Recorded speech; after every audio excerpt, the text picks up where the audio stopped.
Chers auditeurs de Franciaia, bonjour. Nous inaugurons avec vous notre nouveau bulletin économique Colombie pour les auditeurs de notre chaîne numérique Franciaia.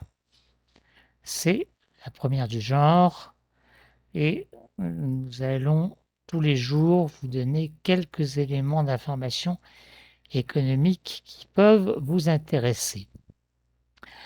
Alors, pour commencer, le ministère du Commerce colombien annonce sans plus de précision sur son compte Twitter, très présent en ce moment, le lancement d'un outil permettant aux zones touristiques du pays d'évaluer leurs principaux atouts et défis en examinant notamment les critères en termes d'offres et de demande de durabilité d'infrastructures.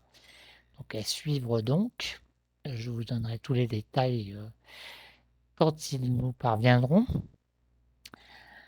Concernant plus spécifiquement notre communauté, la Chambre de commerce colombienne en France organise, elle, le 12 août à 9 heures du matin, sur son site france-colombia.com, un webinar sur le thème de la cybersécurité qui sera animé par le responsable sécurité du groupe Atos pour l'Amérique latine, M. Americo Alonso.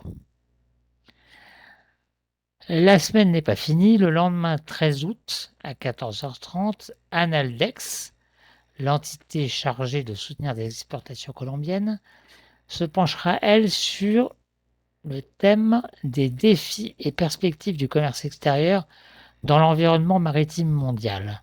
Donc on va parler de fret maritime, notamment, et de logistique. Un thème d'actualité avec les blocages qui ont eu lieu notamment à Buenaventura.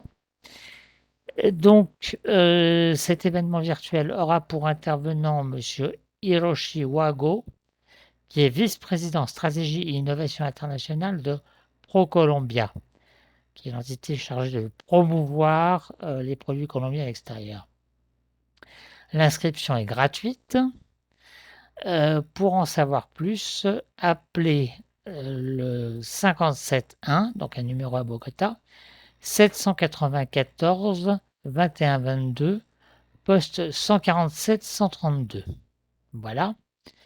Et pour terminer, si vous n'êtes pas trop occupé, le patronat colombien, le MEDEF de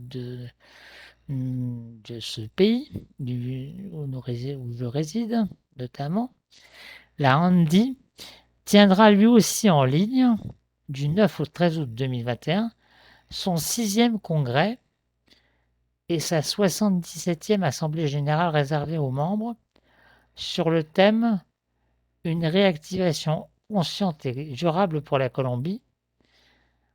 Inscription par mail à l'adresse eventos@andi.com.co. Alors tout ça, ce sont des événements virtuels. Sur un plan plus personnel, pour notre communauté, il y a une bonne nouvelle pour les Français de l'étranger.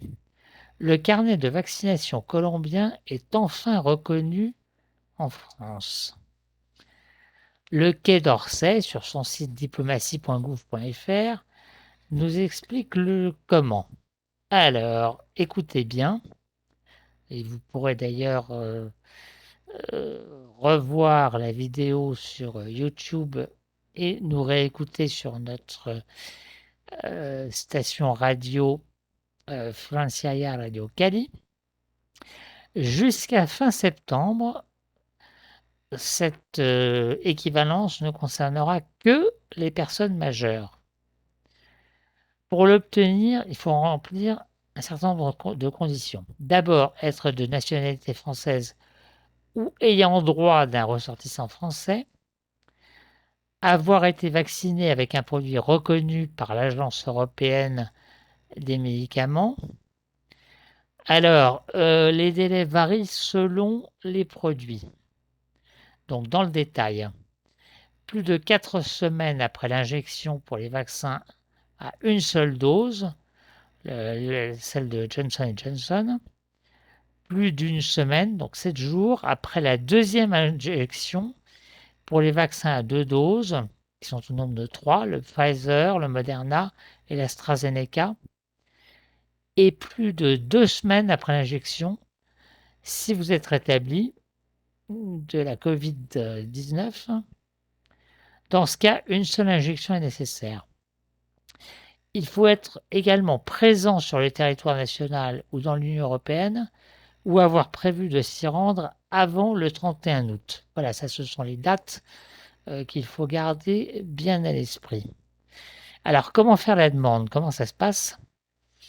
Comme pour les demandes de visa au ministère des Relations extérieures colombien, il faut scanner et rassembler un certain nombre de documents sous forme électronique.